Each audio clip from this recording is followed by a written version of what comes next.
This is what a real kettlebell swing looks like with 202 pounds. But what if yours looks more like a front raise using your arms, or your back is rounding instead of a proper hinge?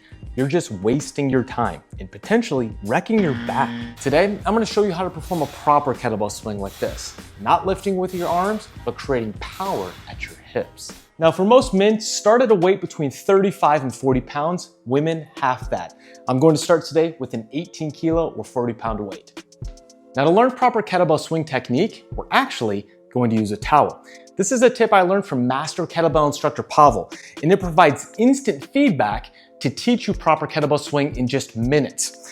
If you incorrectly just lift with your arms, it feels awkward and the bell just sort of twists and drops. It's not what we want.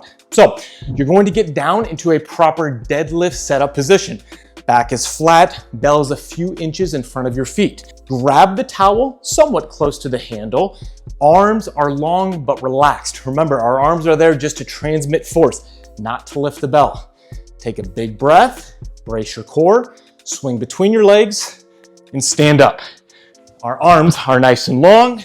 We're moving aggressively through our hips, squeezing and standing at attention at the top position. As you move, focus on explosively squeezing your glutes at the top and locking your knees by squeezing your quads.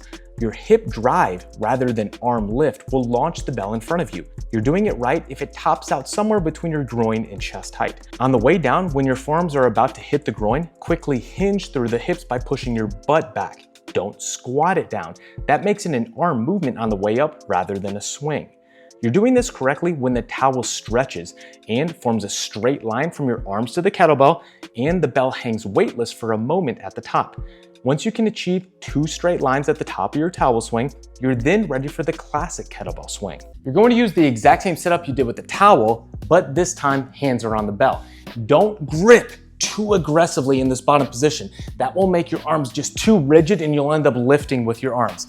So a fairly light grip, get down into your setup position, butts back. You should feel tension in your glutes and hamstrings. And we're going to stiffen our core and feel the start of this motion called a hike pass, like a center hiking the bell between your legs. Now breathing is key on this. We're not lackadaisically breathing in and relaxing. We want to be violent with our breath. So at the setup, suck in air, get nice and tight, hold your breath through the descent, and on the way up, you're releasing it hard at the very top, like a boxer throwing a punch. It'll sound like this.